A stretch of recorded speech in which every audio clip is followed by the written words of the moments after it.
Tom, welcome to Norwich Theatre Talks, celebrating your first anniversary as chair. For people listening, tell us a bit about what it is to be chair of an organisation like this. Well, thanks for the welcome. I can't believe it's been a year. It's flown by. And you're still here, haven't And scared you off. I'm still here, and you're still here Yeah. as well, which is a good sign. Yeah. So, first of all, I think it's worth explaining that the theatre is kind of a hybrid in one sense. The board or the trust that I chair is primarily a charitable body in terms of its conception, but actually the organisation, although it's not publicly funded, is your kind of typical arts organisation with a kind of charitable object behind it. So it's a kind of hybrid of the two. So the board are interested in both making sure that we meet our charitable objectives, but also have operational oversight. Yeah. So that's whether it's strategic planning, looking at the finances, and supporting the executive when it comes to kind of the setting of the strategy for the organisation.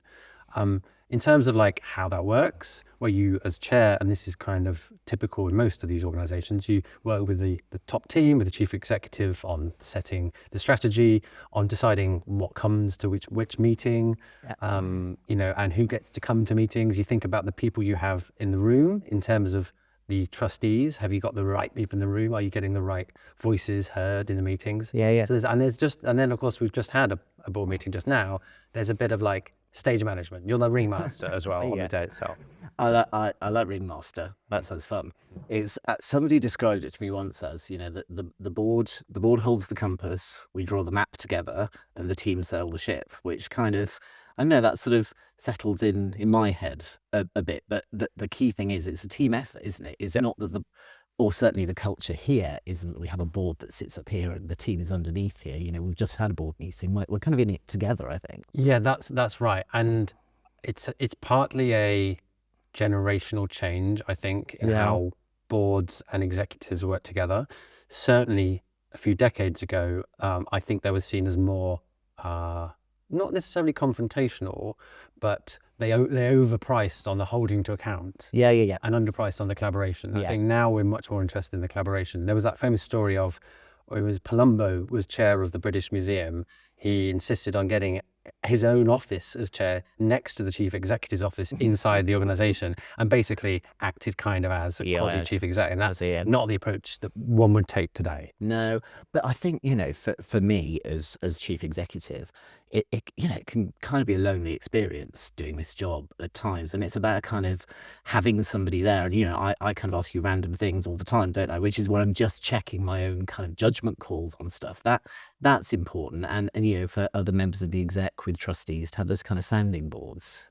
Yes, I think it's both sounding board, but also in a kind of almost semi-religious sense. There's a kind of pastoral role that particularly chairs, but also more widely boards have, which is thinking about the health of the leadership of an organisation, making sure that they do have someone to talk to, and they have that kind of pastoral, so almost emotional support, which I think is sometimes not seen, because quite often leaders of organisations, including yourself, are capable, strong leaders, but actually we all have emotional needs, we all have other needs, which I think is something chairs have to bear in mind, which is why the rapport is so important. And so my view is chairs don't choose organisations, organisations also choose their chairs. Yeah, I think that's right. And the sort of the hidden value of boards of trustees to organisations, I just think is phenomenal. I mean, what you bring to us, what other trustees bring to us in terms of skills, experience. I often think if we had to pay for that would be extraordinary, and because it's a voluntary position, and there's an element of it being a passion project as a trustee, isn't there? Yes, there is. Although it's interesting on pay. I mean, there are schools of thought on remuneration, and I think some of these really large mega charities, there is an argument that some of those probably should be paying, not only because they can afford it, but the responsibility you bear when you are a trustee of a charity, which kind of strays into the legal side of things. You are responsible for the financial health of an organisation. And also there's an access point here, which is like, not everyone can find the time, particularly if they're, say, a freelancer, or if they work for themselves, to take that off work for these kind of activities. So there is a conversation to be had, which I know is beginning to happen in the sector. But no, you're right. I mean, everyone I know around our board is super passionate about the theatre. That's why we want them, and that's why they're part of it. And just sticking with kind of governance and that sort of thing, we'll come on to Norwich Theatre. This isn't your first rodeo, is it? You've got a bit of a track record in doing this kind of work before. Yes. So I was chairman of the Barbican Arts Centre in the City of London.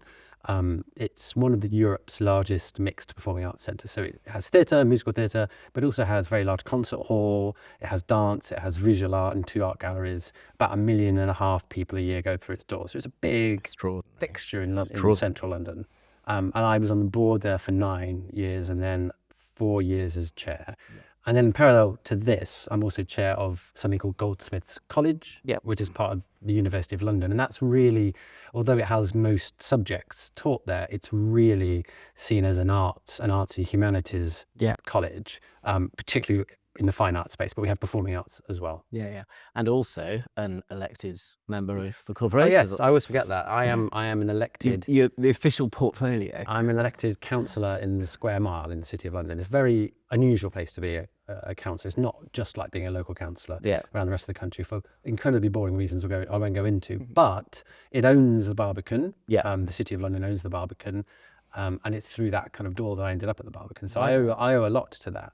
But there's a thread through that, isn't there, which is public service, effectively. And you and I have worked together for a year and we got to know each other before that. That's something that's really important to you, isn't it? It is. And my view is that everybody who is interested in public service will have their own mode of doing that.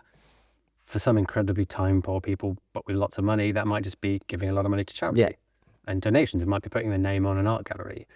For other people, in different circumstances, it might be just donating on the street to some of the people with plastic bibs collecting for organisations. But this is the route that I chose, which is, it turns out I seem to quite enjoy charitable boards. I like aligning myself with particular organisations whose values I share, like Norwich Theatre. And I think it's, for me at least, the way I know I can make a difference. So I feel very comfortable and settled with the portfolio I've got now, because these are organisations that I kind of wake up and think, okay, today's going to be fun. Absolutely. Now, I'll be honest, when we appointed you, you'd just been chair of the Barbican. Quite a lot of people were opening me saying, why does he want us to do this? Why Norwich? So because we're amazing. But what was it that kind of made you want to think outside of London into a regional theatre? What was the kind of drive? So at the time, I was kind of panicking almost about leaving the Barbican, because I thought, I really want to carry on doing something in the cultural and the artistic space. And it aligned quite nicely, timing-wise, with the fact that you were advertising for chair. And I like the fact that it's quite different. The Barbican is heavily publicly subsidised, for example. It's owned by the local authorities, so the meetings are run and structured like council meetings, kind of local council meetings. But Norwich, we are neither of those things. There's no public subsidy, and we don't run our meetings like a local council. No, you don't have a gavel. I don't have a wooden gavel. I am going to get Tom a panto-style gavel at some point. And so the difference was interesting, but it also provided continuity for me.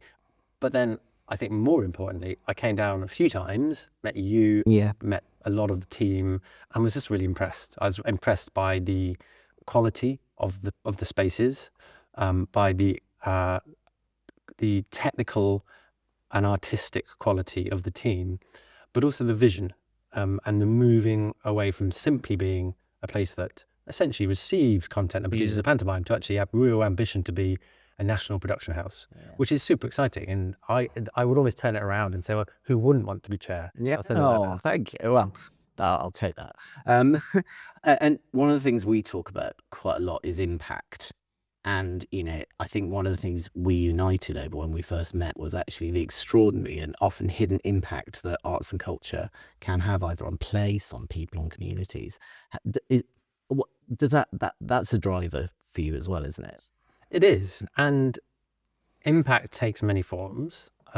We are, I think, quite good as a sector at talking about the economic impact. We know that the cultural and creative industries have one of the highest gross value adds, partly because of all the people in a supply chain required to put, for example, a big theatre production together.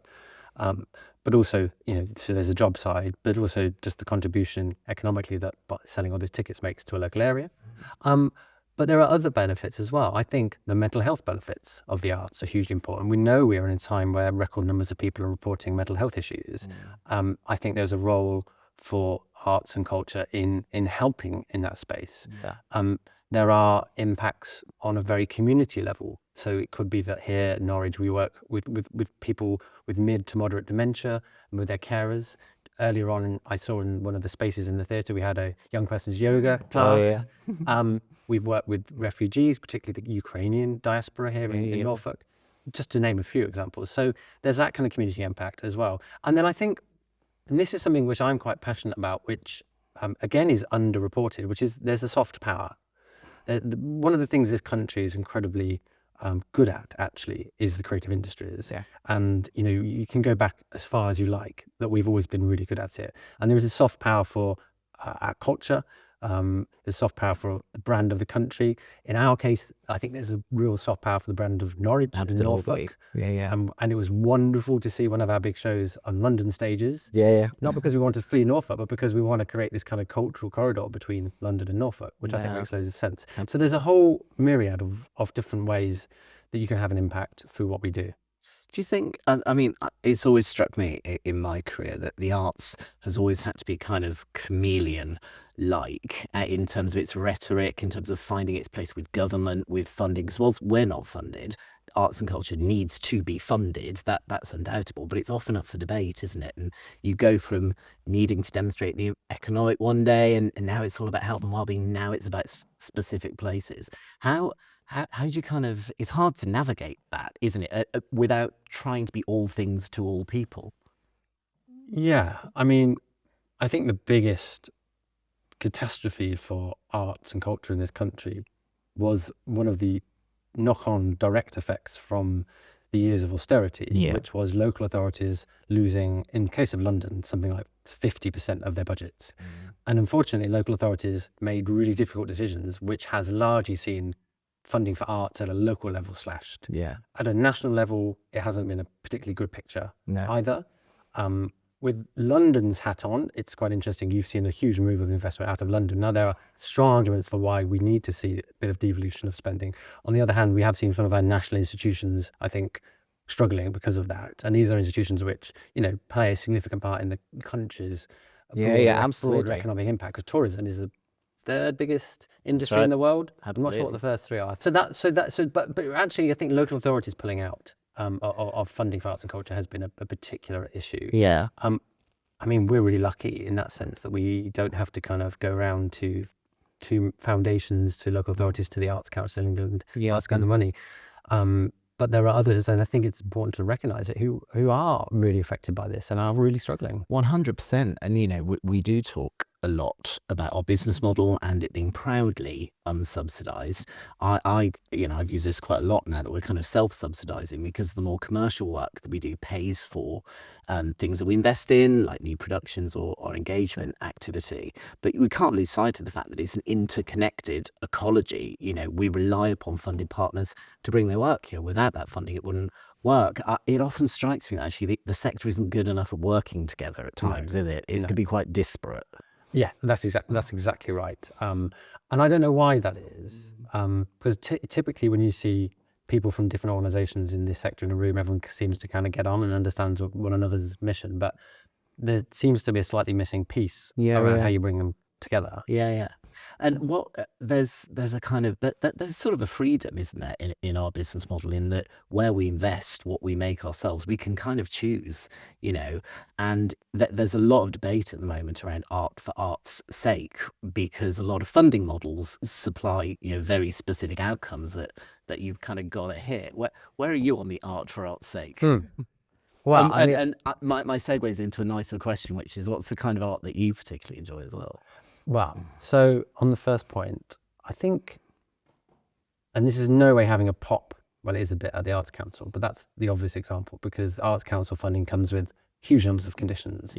The current Arts Council strategy doesn't even mention the actual, if you like, quality of the art. It's entirely interested around important areas like access, important areas around participation, important areas around regional activity.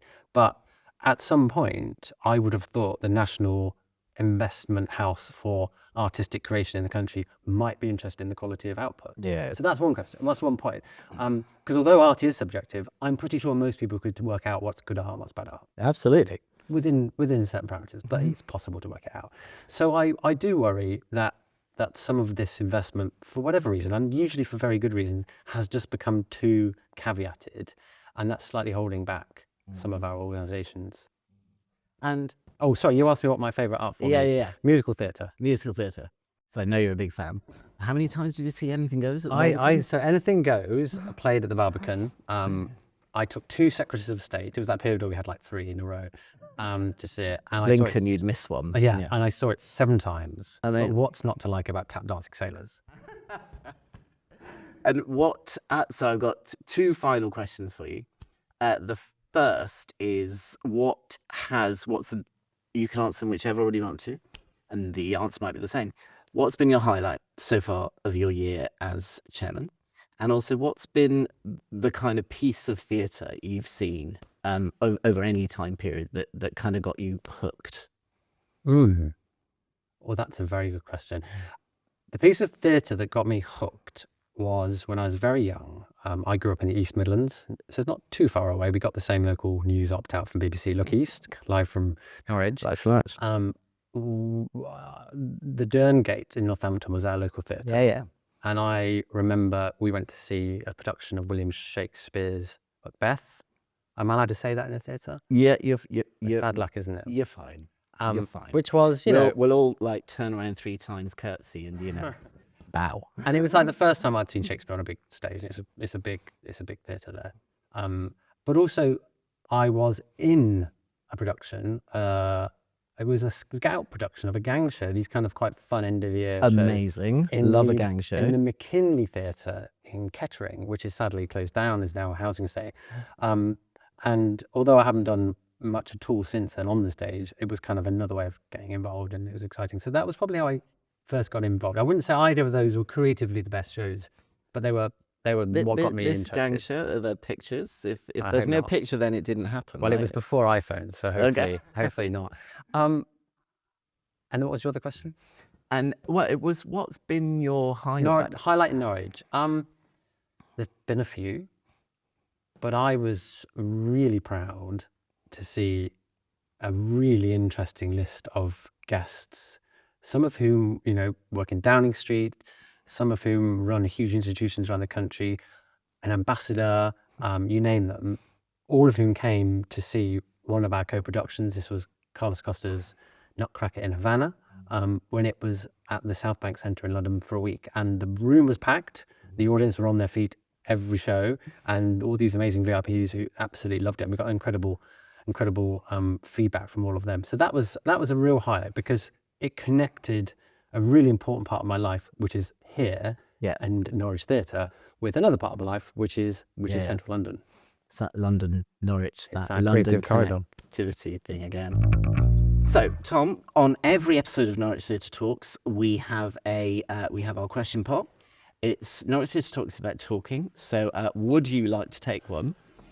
And the questions will be on that theme. And is it a question for me or for you? It's a question for you. So I should read it out Go on then. and answer it.